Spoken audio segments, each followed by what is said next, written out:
네, 안녕하세요. 영어 회화에서 헷갈리는 문법을 쉽게 설명드리는 헷갈문법의 조쌤입니다. 오늘 제가 가지고 온 문법은 가정법, 그 중에서도 가정법 과거라는 문법을 가지고 설명을 드릴 예정이에요. 이 가정법이라고 하는 거 사실 그렇게 어려운 문장은 아닌데 약간 특이한 문법이 하나가 들어가 있어요. 규칙이 좀 특이해서 여러분들이 그 규칙에 익숙해지는 데에 조금 시간이 걸리시긴 할 것 같습니다. 대신 그게 이해가 되고 익숙해지신다고 하면은 여러분들이 쉽게 쓸 수 있는 문법이에요. 사실 제가 학생 때에는 이 문법을 배우는 게 좀 어려웠었는데 익숙해지니까 쉬워지더라고요. 여러분들이 금방 익숙해질 수 있도록 오늘 제가 깔끔하게 한번 설명해 보도록 하겠습니다. 오늘 제가 설명드리려고 하는 문법의 규칙들은 이런 순서로 말씀을 드릴 거예요. 먼저 가정법 과거라는 거는 어떤 문법을 이야기하는 것인가, 그리고 그 가정법 과거를 만드는 데의 기본적인 문장 구조가 어떻게 되는지, 실제 회화에서 쓰는 패턴 어떤지, 그리고 실수가 좀 자주 발생하는 부분 제가 짚어드리면서 실수를 줄일 수 있도록 말씀을 드리도록 하겠습니다. 일단은 가정법 과거라고 하면 어떨 때 쓰는 문장이냐, 현재의 상황과 반대되는 상황에 대해서 가정하여 말할 때 쓰는 게 가정법 문장이에요.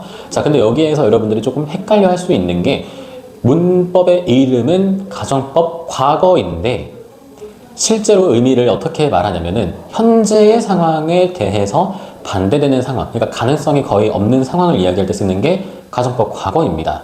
이름은 가정법 과거인데 왜 이렇지? 라고 말씀을 하실 수가 있을 것 같은데 핵심이에요. 그게 가능성이 전혀 없는 이야기를 하겠다 이기 때문에 영어 문법에서 시제를 어긋나게 사용을 합니다. 현재 상황에 대한 이야기를 하는데 현재 시제를 쓰지 않고 과거 시제를 쓰기 때문에 가정법 과거라고 부르는 거예요. 기본 문장 구조를 좀 이해하시면 알 것 같은데 일단 기본 문장 구조는 이렇게 생겼습니다. if절과 주절로 나뉘어져 있어요. 근데 그 if절 안에는 동사가 과거형으로 쓰여야 합니다. 현재에 대한 이야기를 할 때. 그리고 주절에서는 would, could, should 같은 조동사의 과거형을 추가로 넣어주셔야 돼요.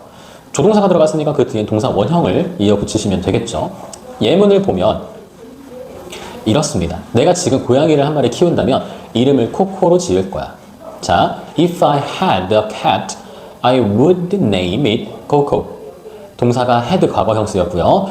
would name 이라고 조동사의 과거형에 동사 원형이 사용된 게 보이실 겁니다. 이게 바로 기본적인 문장 구조입니다.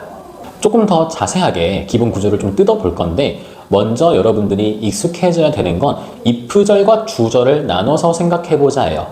if절에는 어떤 내용이 들어가냐면 만약 뭐뭐라면 현실에 대한 이야기가 아니라 만약에 이렇게 가정을 해본다면, 그러니까 상상을 해보는 거죠. 그렇게 if절의 내용을 만들어 주시고 그 뒤에 주절 부분에 뭐뭐일 텐데 라고 하는 그 조건에 따른 상상에 따른 결과 부분을 말씀해 주시는 걸로 두 문장 나눠서 생각해 보시면 됩니다. 예문을 만들어 보자면 만약 내가 복권에 당첨된다면 내가 집을 하나 살 텐데 If I won the lottery, won은 win의 과거형이죠. 내가 집을 하나 살 텐데 I would buy a house. 조건 if절, 그러니까 조건이나 상상, 현실과 반대되는 이야기를 하는 if절을 하나 넣으시고 그 뒤에 주절 연결하시면 문장 만들어질 수 있는 거죠. 그 다음에 만약 날씨가 더 좋으면 등산을 갈 수 있을 텐데 이거는 만약 날씨가 더 좋으면 을 만들어야 되겠죠. 먼저 if the weather were better, 등산을 갈 수 있을 텐데 we could go hiking 이렇게 만드시면 됩니다. 여기에서 가정법을 잘 모르셨던 분이라고 한다면 지금 제가 오타를 낸 거 아닌가라고 생각할 거예요. 왜 weather는 3인칭 단수 주어인데 was가 아니라 were 사용했지?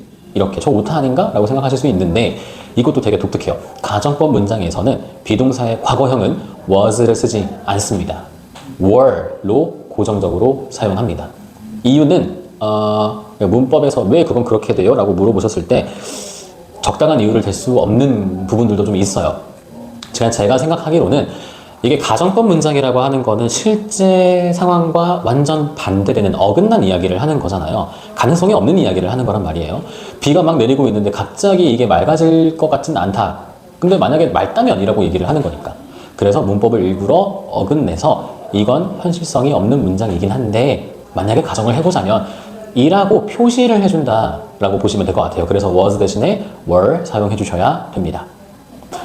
그래서 이런 기본 구조를 가지고 여러분들이 다양한 이야기를 하실 수 있을 것 같은데 기본적으로 자주 쓰는 회화 패턴이 존재를 합니다. 그 첫 번째가 If I were you, I would 예요. 이거는 조언을 할 때 자주 씁니다. 어떤 뜻이냐면은 만약에 내가 너라면 이런 말이에요. 그래서 만약에 내가 네 입장이라면 이라고 말씀하실 때 쓰실 수 있습니다. 예문을 보시면 If I were you, I would take a rest, take a break. 내가 만약 너라면 좀 쉴 거야. If I were you, I wouldn't worry too much. 내가 만약 너면 그렇게 많이 걱정하진 않을 거야. 이렇게 조언을 할 때 쓸 수 있는 표현 If I were you가 있고요. 다음 두 번째로 가지고 있지 않는 것을 상상 속에서 가지게 되는 것. If I had 명사. 예문을 보시면 If I had more time, I would travel more. 만약에 나한테 시간이 더 있다면 난 더 여행을 다닐 거야. If I had a bike, I would ride it to school. 내가 만약 자전거를 가지고 있다면 학교에 자전거를 타고 갈 거야.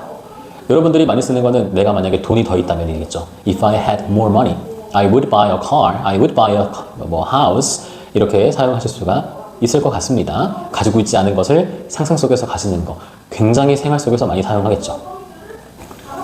자, 그 다음 세 번째, 내가 가지고 있지 않은 능력을 상상 속에서 만약에 내가 초능력을 가지고 있다면 이럴 때 사용합니다. 예를 들어서 If I could fly, 내가 만약에 날 수 있다면 I would visit every country, 모든 나라들을 다 가볼 거야. 또는 If I could speak Spanish, I would move to Spain. 내가 스페인어를 할 수 있으면 스페인으로 이사를 갈 거야. 이렇게 여러분들이 여러 가지 가정을 통해서 말을 하고 싶은 것들이 있으실 때 가정법을 사용해서 이런 패턴을 가지고 이야기를 해보실 수 있을 겁니다. 자, 그 다음은 여러분들이 가정법 문장을 만들 때 자주 하는 실수들입니다. 어떤 게 있냐면 첫 번째로 현재 시제를 사용한다는 거예요. 아무래도 현재에 대한 이야기를 하는 거니까 현재 시제를 써야지 라고 기본적으로 우리가 가지고 있는 여러 가지 습관들이 있어서 가정법 문장을 만듦에도 현재 시제를 쓰는 경우가 있습니다. 하지만 그러면 가정하고 있다라는 느낌을 원어민들에게 전달할 수가 없어요. 그래서 가정법인 경우에는 과거 시제를 사용해야 현재를 가정할 수가 있다는 점 기억하시면 좋을 것 같고요. 두 번째는 비동사는 무조건 were로 사용한다는 거. 이것도 너무 습관화가 되어 있어서 근데 여러분들이 if I were you 라고 하는 이 정말 자주 쓰는 패턴을 입에 붙여 넣으시면 were 이라는 문법을 틀리지 않고 사용하실 수가 있을 거예요. 특별한 예외가 되는 문법이니까 여러분들이 was 대신에 were 쓰는 습관 만들어 보시면 좋을 것 같습니다. 자, 그러면 이제 한번 빈칸을 채워보도록 할게요. 가정법 문장을 만들 겁니다. 내가 차를 가지고 있다면 직장에 운전해서 갈 거야. 그러면 if I had 과거형으로 had를 쓰고 그 뒤에는 조동사의 과거형이 들어가야 되겠죠. 자주 쓰는 거 would 써주면 되겠죠. 그래서 여기에서는 If I had a car, I would drive to work. 이렇게 쓰시면 될 겁니다. 그 다음, 내가 만약에 더 키가 큰다면 내가 농구를 더 잘 할 수 있을 텐데. 자, 여기에서는 If I were taller 이라고 쓰시고요. 할 수 있을 텐데, can, 능력의 의미가 들어가죠. 그래서 could play, could를 넣어서 문장을 만들어 주시면 더욱더 정확한 의미의 가정법 문장 만들 수 있습니다. 자, 그 다음 두 번째 문장입니다. 주어진 문장을 가정법으로 바꿔볼 거예요. 자, 첫 번째 볼게요. 일단 I don't have a pet. 내가 애완동물이 없어. So I don't walk in the park. 그래서 공원에서 산책을 안 해. 그러면 이게 무슨 말이냐면은 만약에 내가 애완동물을 가지고 있으면 공원에서 산책을 할 텐데 라고 바꿀 수가 있겠죠. 직설법을 가정법으로 바꾸는 과정입니다. 만약에 내가 애완동물이 있으면 If I had a pet 산책을 공원에 갈 텐데 I would walk in the park 이런 식으로 문장을 만들어 볼 수가 있겠죠. 자, 그래서 오늘의 내용을 정리를 해드리면 가정법 과거라고 하는 문장은 현재의 상황과 반대되는 내용을 가정하여 말하고 싶을 때 쓸 수 있는 문법입니다. 그런데 얘가 가능성이 없는 이야기를 하는 거기 때문에 가정을 하고 있는 거기 때문에 동사의 시제를 어그러뜨려요. 그래서 가정법 과거라는 건 과거형으로 썼기 때문에 가정법 과거라고 부르는 거지만 현재의 상황을 얘기하는 문법입니다. 그래서 기본 구조는 if, 주어, 과거동사 주절에는 조동사의 과거형 would, could, should 이런 거 들어가주면 됩니다. 자주 쓰는 회화 패턴은 if I were you, if I had time, if I had more money 이런 거 명사 넣어서 내가 뭘 가지고 있다면 혹은 if I could fly, if I could move fast, if I could 블라블라 이렇게 동사 원형 넣어서 내가 지금 가지고 있지 못한 능력을 이야기하고 싶을 때 만들어 볼 수가 있는 문장 패턴입니다. 주의사항으로 두 가지. 현재 시제 쓰지 말고 과거 시제를 사용해야 된다. 그리고 비동사는 무조건 과거형으로 were, was는 사용하지 못한다. 이 정도 기억해 주시면 좋을 것 같습니다. 자, 이렇게 가정법 과거 완료에 대해서 설명을 마쳤어요. 가정법 과거에 대해서 설명을 마쳤고요. 다음 시간에 가정법 과거 완료를 볼 겁니다. 이름은 과거 완료가 붙어 있어서 좀 어려울 것 같아 보이겠지만 이번에 가정법 과거 완료는 과거를 가정하는 문장으로 가보도록 할 거예요. 가정법 과거랑 가정법 과거 완료랑 시제를 다른 걸 쓴다라는 차이점은 있지만 핵심적인 문법 규칙은 동일합니다. 그래서 여러분들이 가정법 과거를 잘 공부하고 이해를 하셨다면 그거 조금 바꾼 게 가정법 과거 완료니까 여러분들이 잘 하실 수가 있을 거예요. 오늘도 여러분들 꼭 내가 하고 싶은 말들을 오늘 배운 문법을 활용해서 말씀해 보시면 너무나 좋을 것 같습니다. 직접 말로 해야 회화 실력은 늘어나니까요. 왕초보도 쉽게 배우는 해갈 문법. 오늘 배운 거 직접 말하기로 연습 한 번씩 더 해보시면 좋을 것 같습니다. 다음 시간에 뵐게요.